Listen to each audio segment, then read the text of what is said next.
Ayun, what's up mga boss? Ayan, good morning po sa inyong lahat.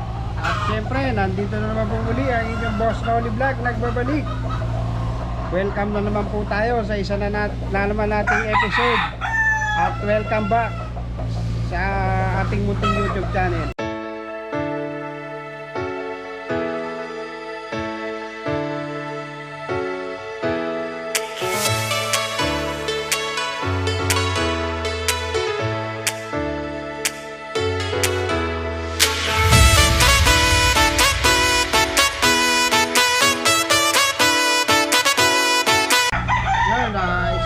Pagpalang araw na naman pong muli sa ating lahat mga boss. Ayan, at for today's vlog, so magbibigay tayo ng idea, konting tips regard sa breeding, sapagkat itong buwan na to napapanahon na naman ng pagpa-priming, pagsiselection. Ayan, dahil for the next month, mga month ng August, so nagpe-prepare na tayo, nagpa-priming na tayo ng ating breeding material. So nakapili na ba kayo ng gagamitin yung breeding materials na gagamitin? So ngayon po ay magbibigay tayo ng konting idea about sa breeding. So ito naman ay based po dun sa aking experience sa pag-breed. So isi-share ko lang sa inyo at baka sakaling makatulong. Magbibigay ako ng konting idea na sa pamamagitan ng pagbe-breed para makapag-produce kayo ng magaganda. So sasabihin ko sa inyo yung advantage at disadvantage. So kasi ang breeding nasa inahin ang buhay niyan para mas marami kayong may produce. So mga boss, at pag-usapan po natin. A few moments later. So ayan mga boss, so magbibigay tayo ng konting idea. So ito naman po ay applicable sa aking pagbe-breed. Ito po ay aking sariling opinion at sariling pamamaraan pagdating sa breeding. So based on my experience, napag-aralan ko na po lahat kung paano yung mas magandang i-breed. So bibigyan ko kayo ng idea sa mga regard sa mga gamitin yung mga material. So unang-una, sabi ko nga ay ang buhay ng may puproduce nyo ay nasa inahin. Ayan, nasa inahin po. Tandaan nyo mga boss, nasa inahin po ang magiging magbe-base yung production nyo. Ayan. So unang-una sa akin mga boss, ang ginagawa ko kapag po ako ay nagbe-breed, so mas the best para sa akin, so ang pinipili ko ay pullet.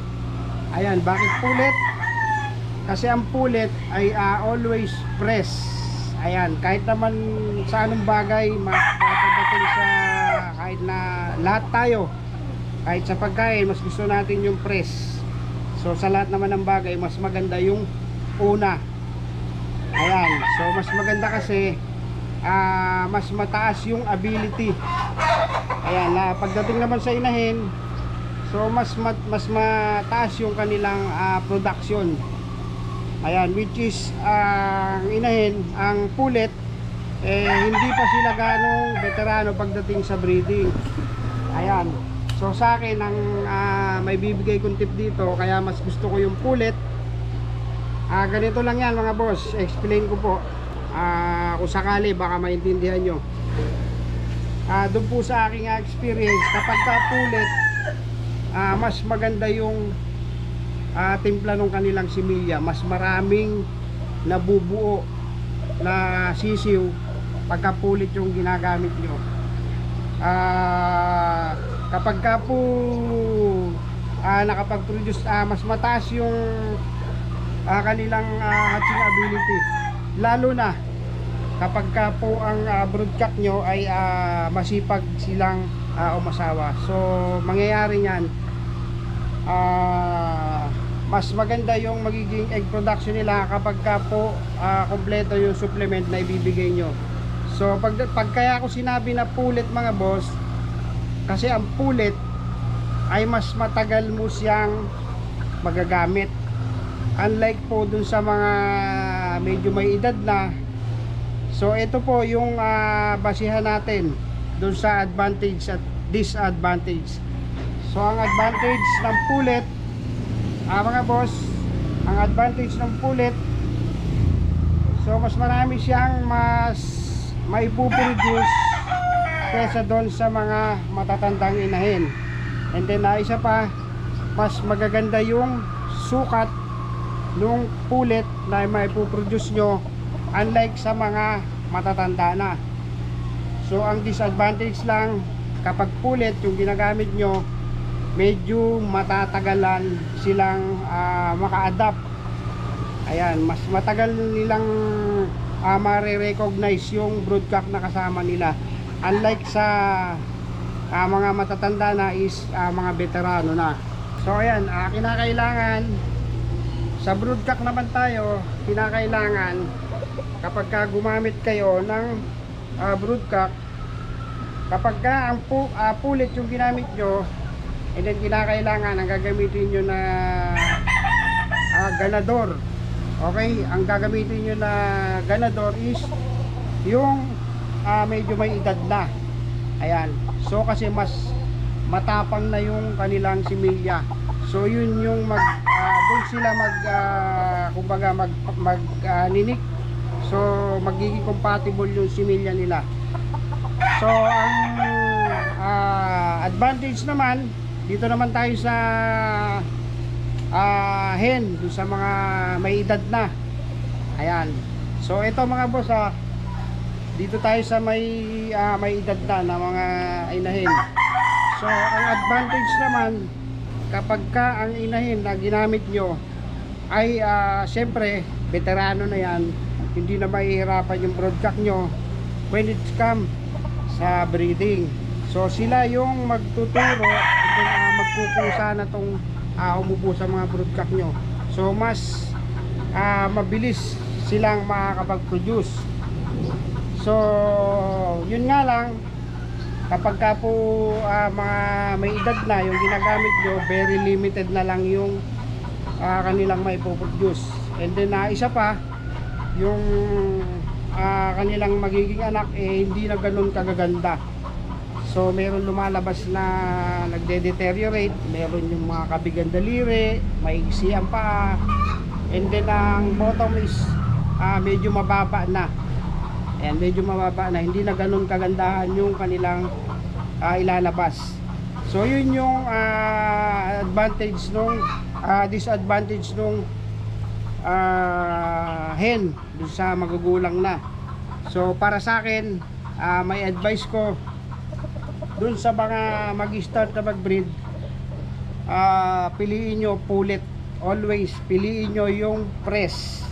Ayan, kung mapapansin nyo ito mga boss, kung mapapansin nyo sa iba mga breeder, sa mga medyo hindi pa naman sila large scale, ayan, ang ginagawa nila pagtapos nila gamitin, mga 1 year, dinidispose na nila yung kanilang mga inahin, kasi mas preferred nila always press. Yan, kasi nagmamas production sila, kinakailangan nila yung sariwa. So mas maganda kasi pag sariwa, pag pullet, magagamit mo yan hanggang 2 season. Unlike sa mga inahin, kapag nagamit mo ng 1 season, so doon na sila madaling naglulugon. So masasayang yung panahon. Kaya mas maganda sa atin, best advice ko dun sa mga magbibreed, dun sa mga nagtatanong, ito sa mga nagtatanong sa atin, ano yung maganda na gagamitin inahin kapag nagbreed. So ito mga boss, ina-advise ko sa inyo, always hanapin nyo yung bata pa. So dapat maximum bullen lang, huwag kayong gumamit ng masyadong matanda, lalo na kung commercial breed kayo. Pero kung pang-personal lang ang ibibreed nyo, pwede nyo nang gamitin yung mga hen, kasi mas maganda ang hen dahil doon maintain yung kanilang bloodline, unlike doon sa mga offspring, medyo mababa na yung porsyento ng kanilang dugo. So yun yung advantage ng mga inahin na medyo maedad na, kasi solid pa yung bloodline nila, unlike doon sa mga pulit, medyo mababa na ng konti yung porsyento. So yun lang yung konting advice at konting tips dun sa mga nangihingi sa atin ng tip regard dun sa breeding. So mga boss, disclaimer lang po, ito po ay sarili kong pamamaraan sa aking pag-breed. So sinishare ko lang to para dun sa mga humihingi ng opinion at experience dun sa atin. Pwede nyo sundan, pwede rin hindi, wala namang mawawala. So yun lang mga boss. Dito na natin tatapusin ang ating munting vlog. Sa mga boss po natin dyan na ngayon pa lang mapapadaan dito sa ating munting YouTube channel, iniimbitahan ko po sana kayo na mag-subscribe, i-like nyo po sana, i-share, and then i-hit yung ating munting notification bell. At sa ganun, maging updated po tayo sa mga ina-upload natin na mga video. So yun lang mga boss, maraming salamat at happy breeding. I know gold is not enough.